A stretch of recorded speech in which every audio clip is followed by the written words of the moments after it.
This is the Budget Minded Traveler Podcast, Episode 6. Welcome to the Budget Minded Traveler Podcast, your source for the tips and tactics that will inspire and equip you to travel the world. And the best part? It won't break your bank. And now, the Budget Minded Traveler herself and your host, Jackie IRL. We're so grateful to Osprey Packs for partnering with us and supporting the podcast, so please stay tuned for more about them later on. I have an opportunity for you to join me in real life for some real travel. Here's the latest Jump Adventures update. We are going to Greece for a bike and boat island hopping adventure this May 9th to 16th, 2025, and we still have space left. Check out jumpadventures.com to learn more and book now. We're going to have a yacht all to ourselves with ensuite cabins on board, so you get to sleep in the same bed every night as we start in Athens and make our way west toward the island of Corfu. You'll have your own bike for the week, e-bike if you want one, for cycling the islands as we go, in between meals crafted by our private chef on board, and all the relaxing you want to do on the top deck under the Mediterranean sun. These bike and boat adventures are our most carefree and relaxed trips. All you have to do is say yes and show up, and there's still space. Head over to jumpadventures.com to grab your spot now, and we'll see you there. Hey guys, thanks for tuning in to episode 6 of the Budget Minded Traveler Podcast today. It's a beautiful sunny day down here in southern Baja, and I'm really excited to be bringing you this episode today because it's my second interview with a fellow traveler, and I think you'll really enjoy what he has to say. If you've ever had questions about how to afford long-term travel, you'll be especially interested in the good stuff we are getting into today. And the rock star traveler behind this interview is Kneale Brown. And Kneale is originally from the UK, but has been traveling for almost 2 years exactly now. And he certainly has a lot to share about his perspective of world travel and how he manages his budget and finds ways to make money while he's on the road so that he can continue this new lifestyle. And the conversation that you're about to hear is one of those that really could have gone on for hours. But for your sake, I tried to keep it close to 30 minutes. And one little housekeeping issue, we did have a bit of trouble with our connection in some spots. So you may miss a word or two, but that's because he was sitting in his camper van in New Zealand, and I'm working with limited internet from the beach in Mexico. So such is the reality of traveling. So we did the best we could with Skype, and he did the best he could with trying to make his British accent as understandable as possible. All right. So without further ado, I would like to introduce Kneale Brown and welcome him to the podcast. Kneale, hello. How are you today? Thank you for being here. I'm good, thanks. Yeah, feeling welcomed. I'm just sitting here in a public car park, just looking at Lake Wanaka in New Zealand. That's awesome. And what time is it there? It's 7 minutes past 3 exactly. In the daytime, of course. 3 p.m. So yeah, and I'm actually sitting down in Baja, Mexico right now, and it's 9 p.m. here, and we on Saturday. So we have quite the time difference between us, but I'm glad we were able to work it out. Thanks so much for agreeing to come on the show with me. Not a problem. It's nice to be had. Yeah. So yeah, I feel free to ask away. Okay, great. So let's see. I know that you are now. You've been traveling throughout New Zealand, bits of Southeast Asia, Australia, correct? For how long now? That's correct. I think it's just coming up to 24 months, 23 and a half maybe. You sort of lose count after a while, and you tend to just life pack instead of backpacking, I suppose. It tends to just become one long trip rather than, consecutive countries. So yeah, I think 23 months. Yeah, I hear you. Since you have been traveling almost 2 years now, I guess that's when you start to stop counting the days and weeks and months. And you haven't been home at all? No, I haven't. Sort of economically kind of doesn't make sense at the moment, You're always on this sort of perpetual sine wave of a bank balance in terms of a graph form. It goes up and down and up and down and up and down. It's all the money that you earn is there to be spent, and to fly home and then back out to complete the visa, which I have, would cost me about 3,000 Kiwi dollars, and 3,000 Kiwi dollars is about the extent of my bank account at any one sort of one sort of time, you know. So it makes no sense. If I'm going to go home, to me, budget-wise, it would sort of make more sense to save twice as much and then travel home, see a few countries on the way, you know. Yeah. It doesn't mean that I don't miss my friends and family, but I'm having too much of a good time right now to sort of think about going home. So I love that. I love that it's actually cheaper for you to stay traveling than it is to go home. That's going to be interesting for a lot of the listeners to hear, I think, once we get into that. Yeah, it's not as scary as it sounds. Yeah, no, I agree. So what made you decide to leave and travel long term in the first place?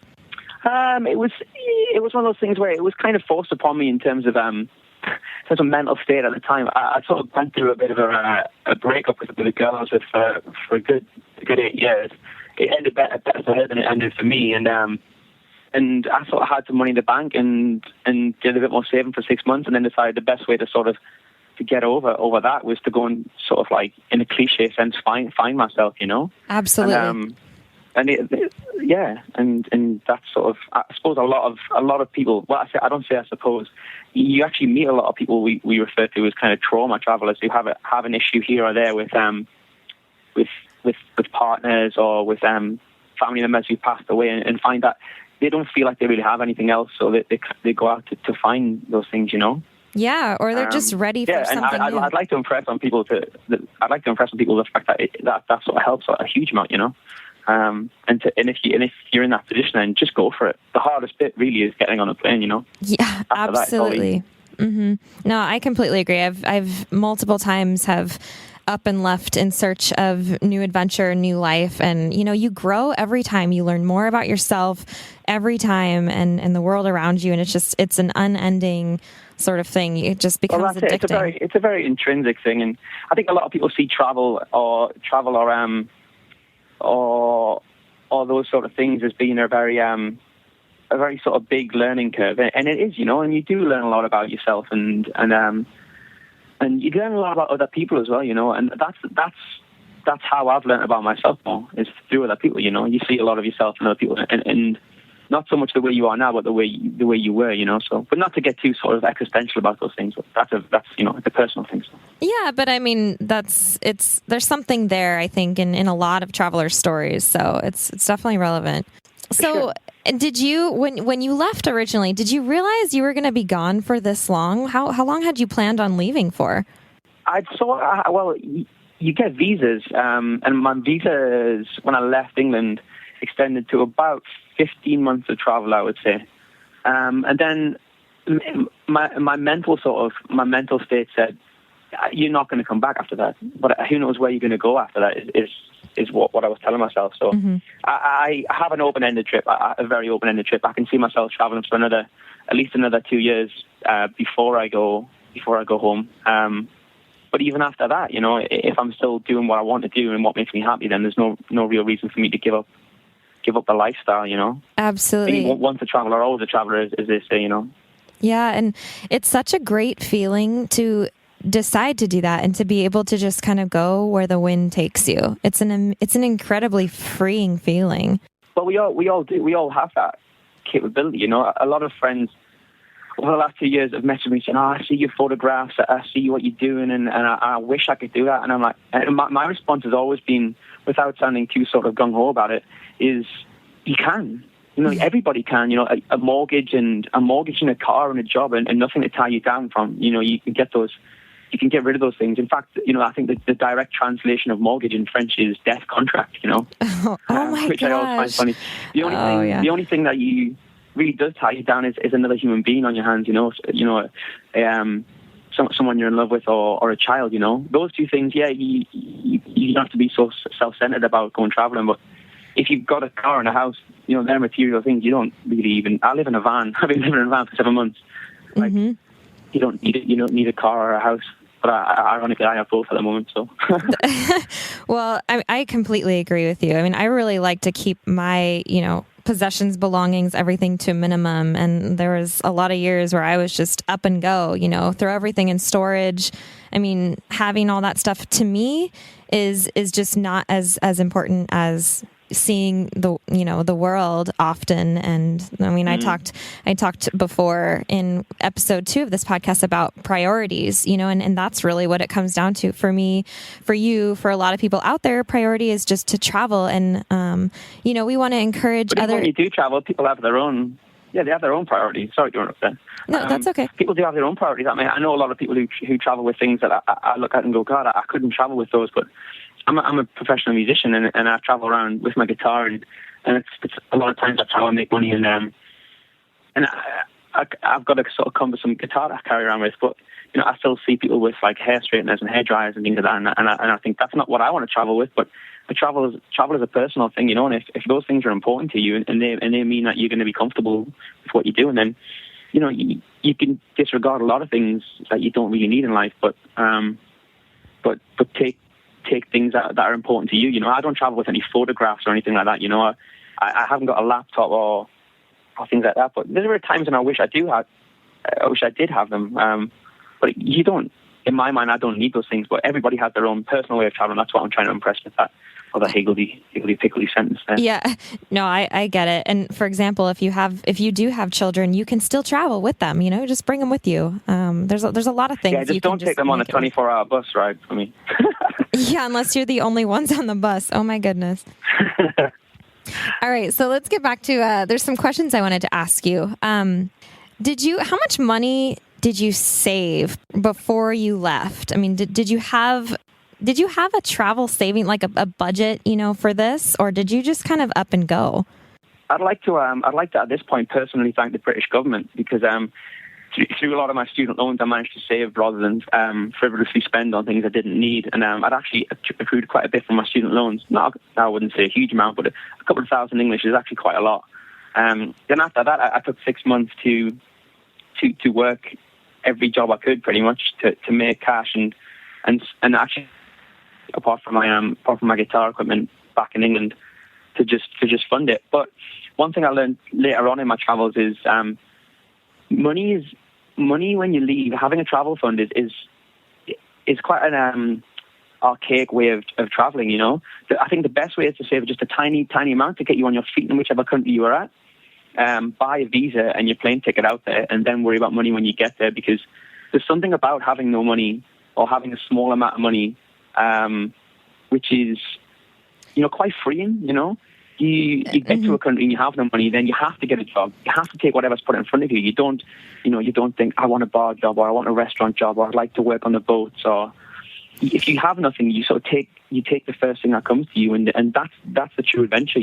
Absolutely, it happens to be that I've worked bar jobs, but say for example Wanaka here, no one's employing because it's before ski season. So I've had to just take whatever comes, and that happens to be gigs and bars, music, which is nice. So I'd say in terms of saving money, it's not as important as many travellers would imagine. Having no money is not an excuse not to travel. Having a plane ticket and a visa are the two most important things. After that, you will find something. You will definitely find something.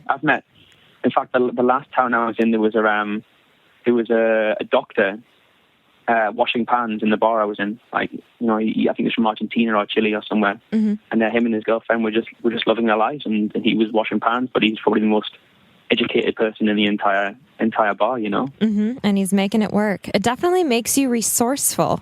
When you. It's very resourceful, yeah. Mm-hmm. Yeah, I love that you said that. I mean, when a few years ago, when he's now my husband, he was just my boyfriend then, but when Nate and I moved to... Congratulations. Thank you. Thanks. When Nate and I moved you got one. Yeah, I got one. To Italy, I had probably $4,000 in my bank account, and it was an open-ended trip as well. And I thought that was a lot. I mean, that included, I think we had already gotten our one... pizzas. What'd you say? That's a lot of pizzas. Oh, and trust me, we ate a lot of pizzas. Oh my gosh, Italian food. But yeah, what I was going to say was we found work once we got over there, and we made it work, and we didn't necessarily break even when we came home. We were definitely broke, but we made sure we had enough money for that flight home, because our trip only lasted about 6 months that time. We didn't really know how long it was going to last. So that was, unplanned. But we knew we were going to go home, and the important thing is having enough money to foot the bill for that plane ticket home, but you're absolutely right. I mean, once you're there, you can figure out how to make it work, and wherever there is and wherever there becomes tomorrow, I mean, it can change, but you're still going to get creative about how you can be on a budget. And I love that you said that. Sure. Yeah. Those are very resourceful people, Yeah, exactly. Organisms. You'd be surprised too for the listeners out there who doubt themselves. There's a lot that's available, and I mean, how? So, for example, we found our first job in Rome when we moved to Italy from Craigslist, because they have Craigslist worldwide. And you usually, and the thing is, go ahead. I was just going to say, you usually play music. Is that right, or have you done more traditional jobs? How have you found the jobs that you've had? When you backpack, you become part of this sort of like strange sort of ever-changing community around yourself. You can have a friend one day and then not have that same friend the next day. But through social media and through the way we're globally connected at the moment, backpacking has changed a lot, I imagine, and you just network very hard, Mm-hmm. Every single person you meet is a potential for a new adventure, and I don't mean to sound sort of cheesy with that, but it's entirely that, if I knew when I was driving into Wanaka 3 or 4 days ago, I had a friend to stay at a campsite with who'd already sort of just out of town and told me there was no chance of employment. Mm-hmm. But then I had other friends from 8 to 10 months ago who said, yeah, you need to try this place out or that place, or yeah, I manage this place, there might be a job washing pans for you, And you don't have to have one job. Right. And this is one thing I was going to say before when I almost rudely interrupted you was that a job isn't what a job is at home when you're traveling. To put it this way, you take what you can get, but that doesn't necessarily mean it's a bad thing. Washing pots and pans isn't a bad thing when you're a backpacker, because everything's sort of an adventure, It's not your career, it's not your path in life, it's not your vocation. But, right. You're making $30, and that's gonna get you in the bar after work, and then you're gonna meet somebody who's gonna say, hey, I heard you're a musician, do you want to play at my bar next week, or do you want to come and hang out at my friend's house, and he might have a bartending job for you in another town. You take what you can get, because it's a stepping stone on the next things, For example, a perfect example of this is when I lived in Brisbane. I lived with 2 girls, and one of them worked on the lifts for a ski season in New Zealand. And she said to me, I can hook you up with a job working on the ski season. And I said, great. Got my Kiwi visa, ended up 3 or 4 months later standing on the top of an active volcano, There you go. Mm-hmm. And I'm going to do that again in 3 months' time. Mm-hmm. We'll come right back to that. Let's take a moment now to thank our wonderful show sponsors. Osprey is the market leader in technical outdoor, travel, and everyday packs. And I've personally used Osprey packs since 2015. My favorites are the Fairview Trek 50 for multi-day hikes, the Cirrus 24 for day hikes, the Transporter Rolling Duffel 60, which is my trusty check luggage for faraway adventures, and of course, the countless packing cubes I use to organize everything that goes in them. We are proud to support each other on the podcast and beyond. We love getting outside, and we want to see more people outdoors. So find out more and join us at osprey.com. That's a great example. And you hit on a really good point there, that networking and speaking with other travelers, I mean, that's gold. That's gold. When you're traveling, that's where you get the best information, is just talking with other people who've been there, done that. I mean, that's what you do your whole route, along your whole time that you're gone traveling. You're constantly meeting new people. You never know who you're going to meet, or who they can connect you with, or what the opportunities are going to be around the next corner. So that's definitely a good Exactly. A good and point. The world becomes a much smaller place when you backpack, much, much smaller. For example, like when I started, I know a lot of people I met who said, oh yeah, when I get to Australia, this is when I was in Asia, when I get to Australia, I've got family friends who are going to sort me out with a job or a place to stay and help me get my tax number and phone number and all those things. Well, I didn't really have those things.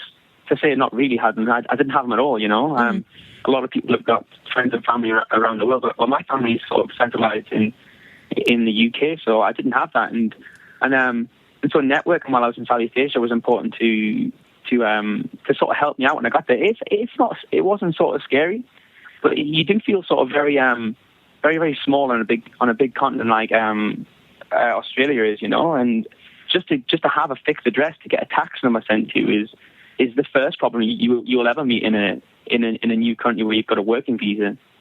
And if I hadn't networked through Malaysia and met an Australian friend, I wouldn't have even had that. So there's those little things that you take day by day.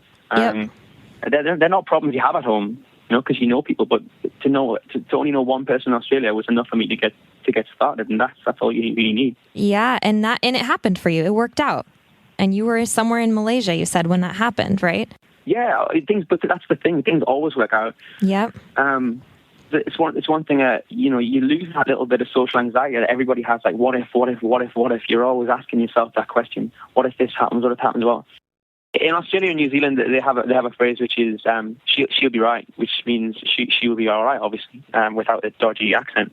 And you sort of take that with you, because everything does tend to end up okay. A friend of mine has a theory that you can solve any problem with sleep or a cup of tea. And with those two things, you wake up and you just get back on your horse and you try again. You might not have a job. You might not know where you're going next. You might sort of wasted a lot of money, on a doctor's appointment or a dentist appointment, and you sleep, you wake up, she'll be all right, and then it always sort of works out for some reason.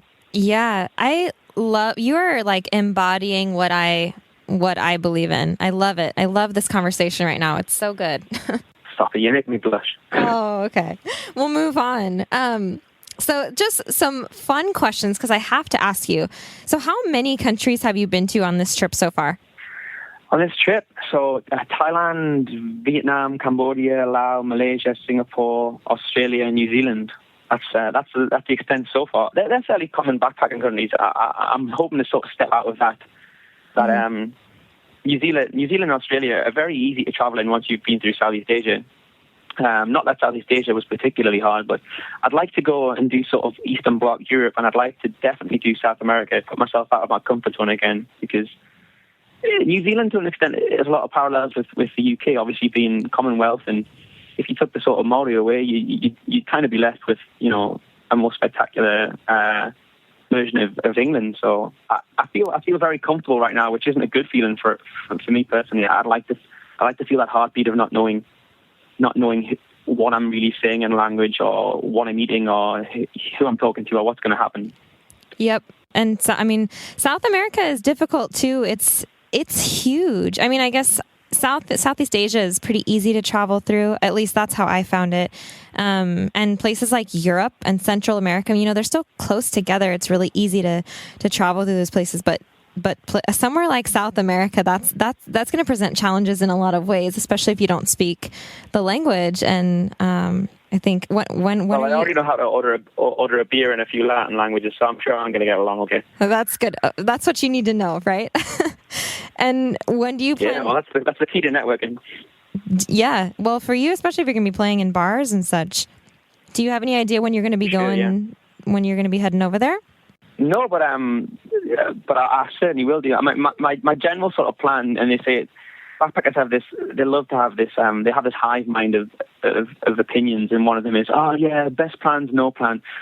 I find that to be, that's backpacker stuff. Everybody has these buzzwords and phrases like living the dream or YOLO and those things. But for me, that's rubbish. Everybody does have a plan. The plan's always in flux and it's always due to change. But my plan is to Japan after New Zealand in a year's time, then jump across to China, work my way through Mongolia, do the Trans-Siberian, do to Russia, then pop home just to say hello and for a cup of tea, and then hopefully I'll be doing a Canadian visa, buy a van to drive the west coast of the US, end up in Mexico, and then see South America. So it could be a good few years, yeah.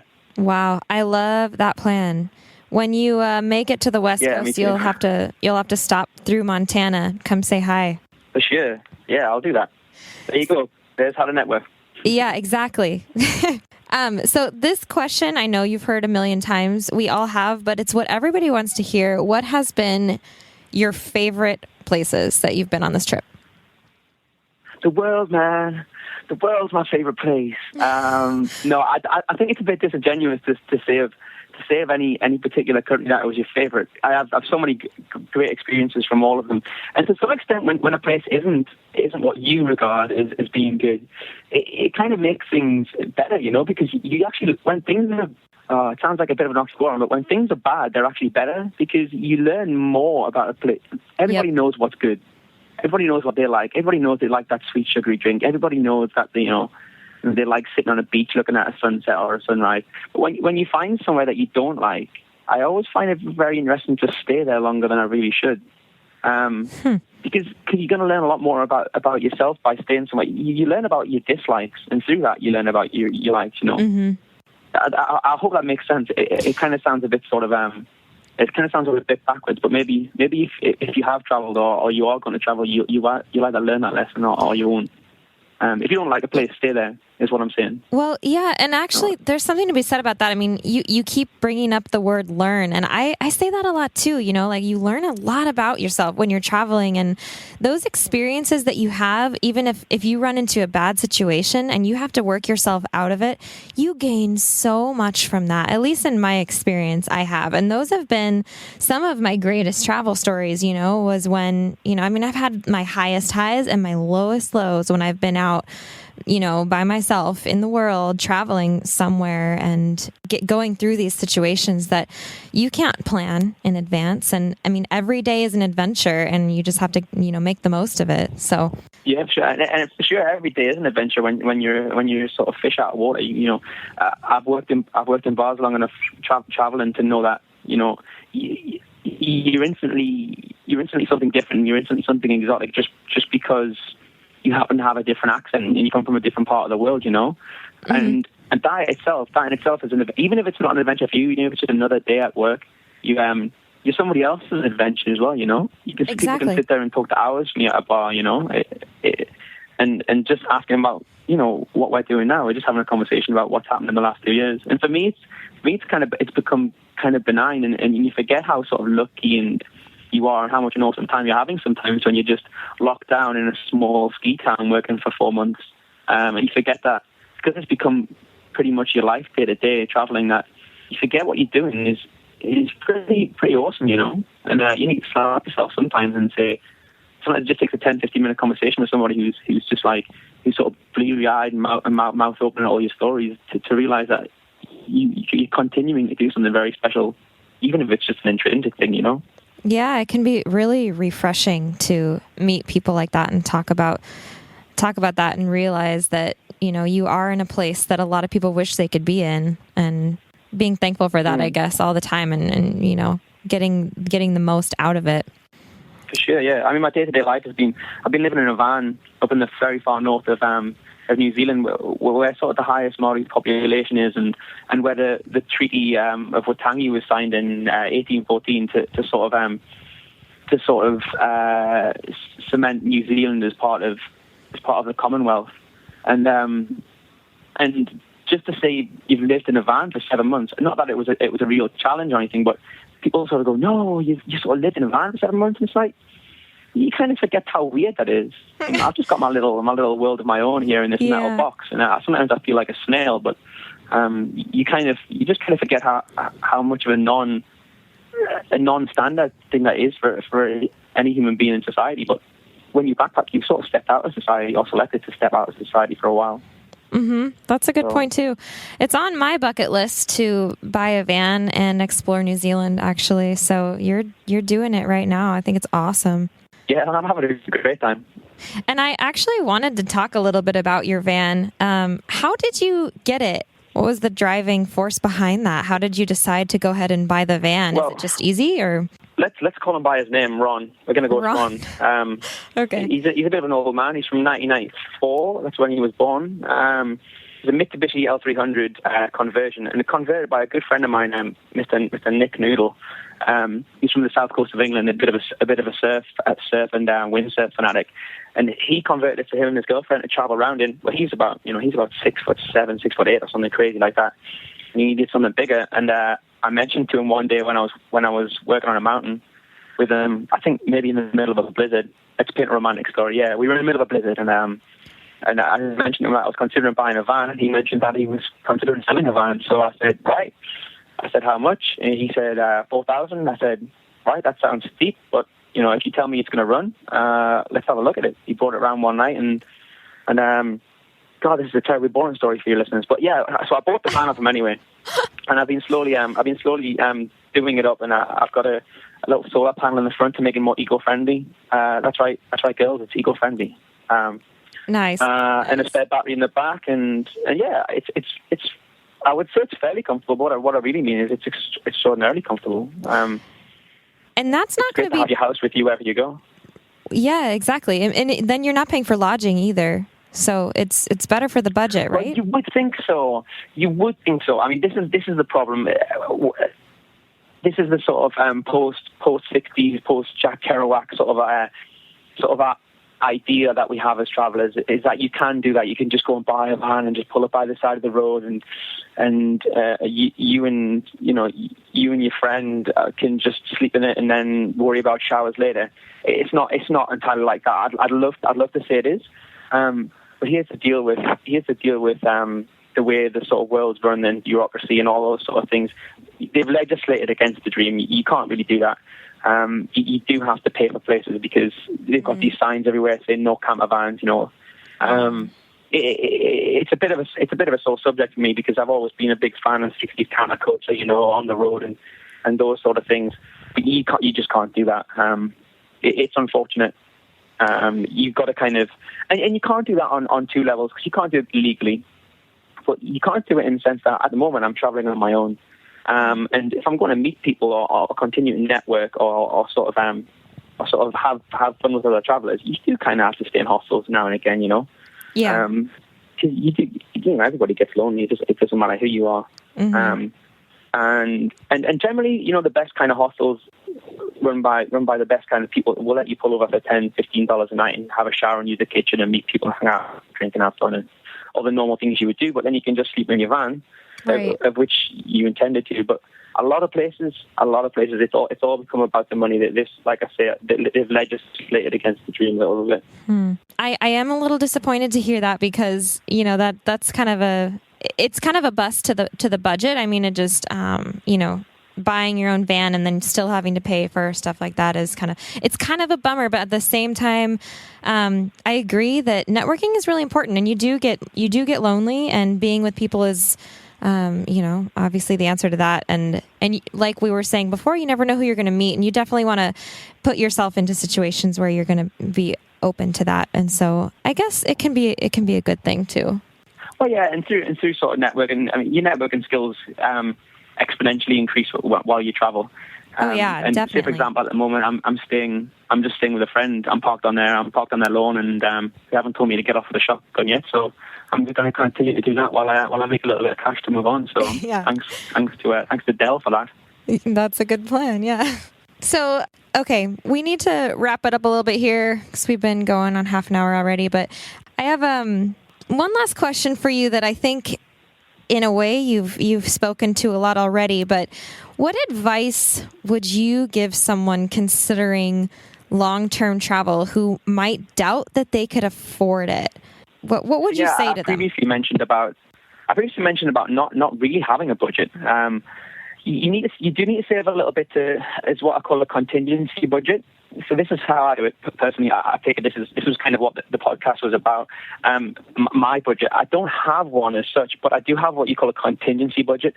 I'll only get to about $1,000 before I start looking for a job, and that gives you enough money and enough time to prepare yourself for where you want to work. A lot of people find themselves in a position where they're stuck in a town they didn't initially want to be in because they got down to the last $30 and spent it on a pizza. Mm-hmm. You do have to be sensible. It's not about just leaving home and not considering what you're doing. I think that's a very romantic, naive way to look at travel. You are out here on your own, or generally on your own.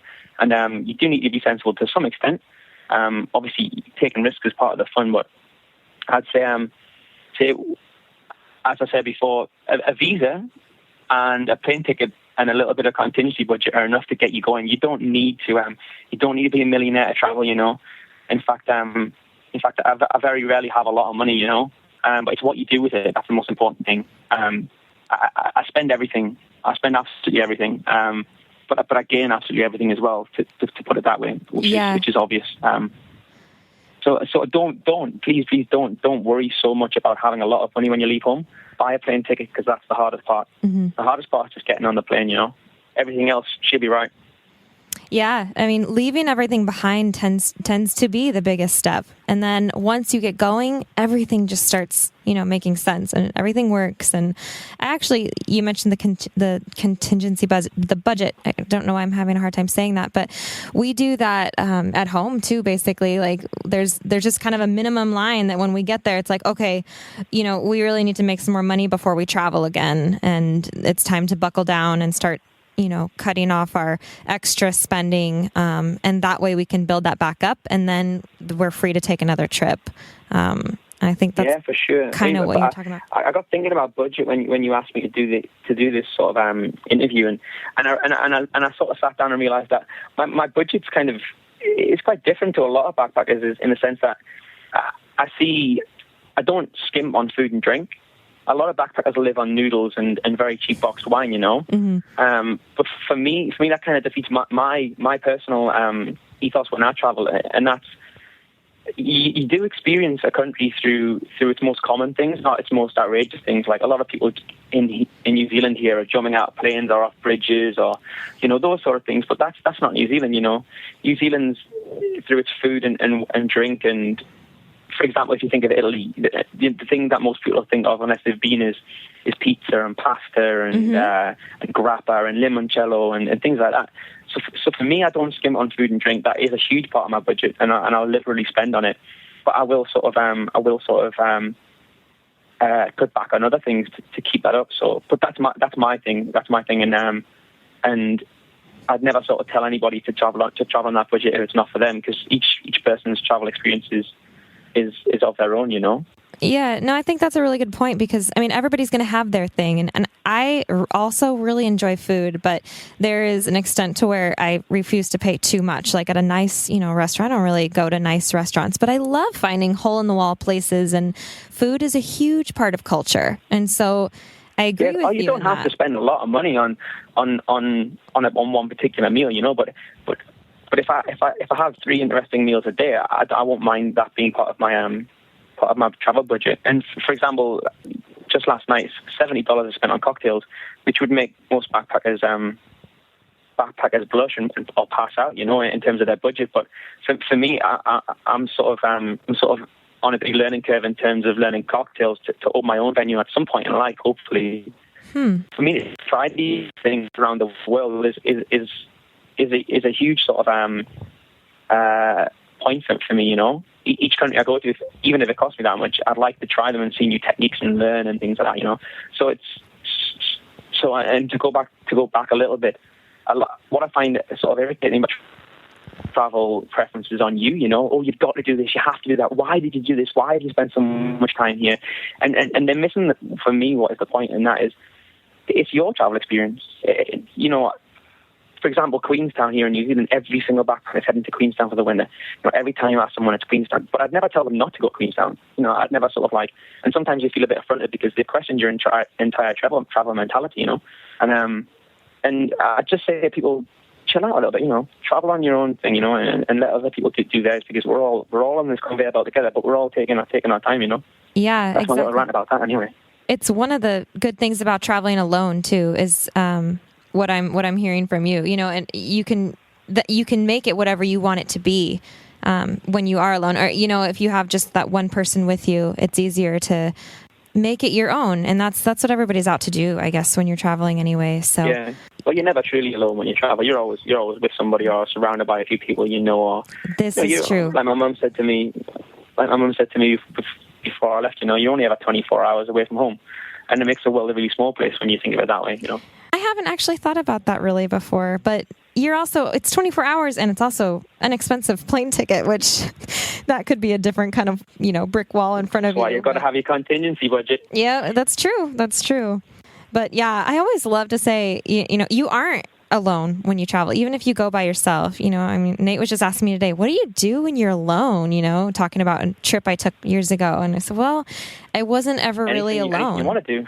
Yeah. And on a 3-month trip, I was with people almost all the time. I could count 2 days where I actually was by myself and didn't really talk to anybody else. It's 2 days out of 3 months is nothing. So anyway, back to the subject. Thank you so much for this conversation. I think that people are really going to get a lot out of it. And I love the perspective that you've brought to this. And I think it's really relevant to... Thanks very much for having me. And hopefully people will understand my accent. I've tried to tone it down. One thing I deal with a lot when I'm traveling is people not understanding what I'm saying. So yeah, hopefully they do, because you've had a lot of good things to say. So, I know you don't blog, do you?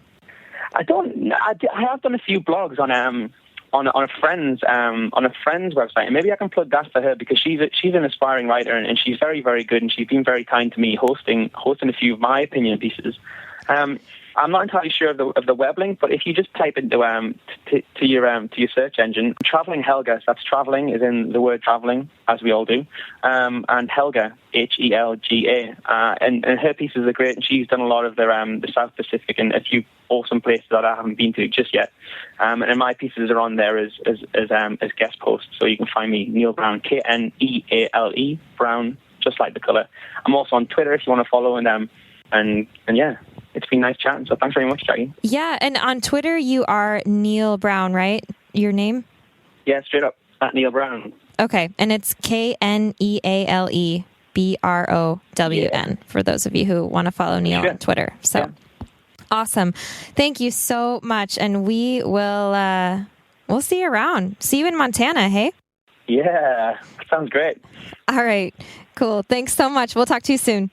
See you soon. Thanks, bye. You know, in a way, I hated to end that interview. I feel like he had so much to share, and he's so good at capturing experiences and feelings in words. I might just have to have him on again someday to let us know how his travels are progressing and what else he's learned as he's traveled more and more of the world. Anyway, I'm hoping that you find Kneale's advice and input as inspiring and encouraging as I do. He made a lot of good points and didn't put a lot of extra foo-foo stuff into making long-term travel a lifestyle. He simply made it a decision and off he went. And I think that one of the biggest takeaways from this conversation is that long-term travel isn't as hard or as unattainable as a lot of people think it is. That by putting just a few things in motion, it can be possible for those who want to experience it. And when he mentioned that everyone can have this experience, he is absolutely right. It's just a decision and a plane ticket.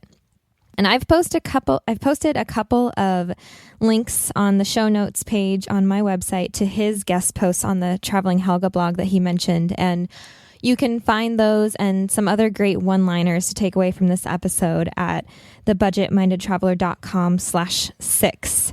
And remember, that's the number 6 for episode 6. And in wrapping up for today, there's just one more thing I wanted to mention, and that is if you are interested in long-term travel, even if it's not years at a time, you know, you can go for a month or two to start out and see how it goes, or try 6 months somewhere. But I want to say that if you still have a lot of questions about the logistics of it, you may consider picking up my book, The Aspiring Traveler's Handbook, which you can get from my website at thebudgetmindedtraveler.com/book. Because it will help you through each step of preparing for an international trip. From choosing where to go, to getting a plane ticket, to budgeting, packing, being safe abroad, and even what to do with your stuff at home and your cell phone and everything. It's loaded with practical information that's meant to help newer travelers get their traveling feet under them. So definitely check that out if it's something you're interested in. And again, that's the Aspiring Traveler's Handbook. And you can find it at thebudgetmindedtraveler.com/book. And with that said, it's time for me to go catch another local baseball game here in Pescadero. My husband and I are missing baseball in the States, so this is our baseball fix for the next couple weeks till we go home for summer. So I'm off. Thanks again to Kneale for your willingness to come on and share your thoughts with everyone. And I hope this has been helpful to those of you considering long-term travel now or in the future. And remember, a plane ticket and a contingency budget is all you need. The rest will work itself out. Happy daydreaming. See you later.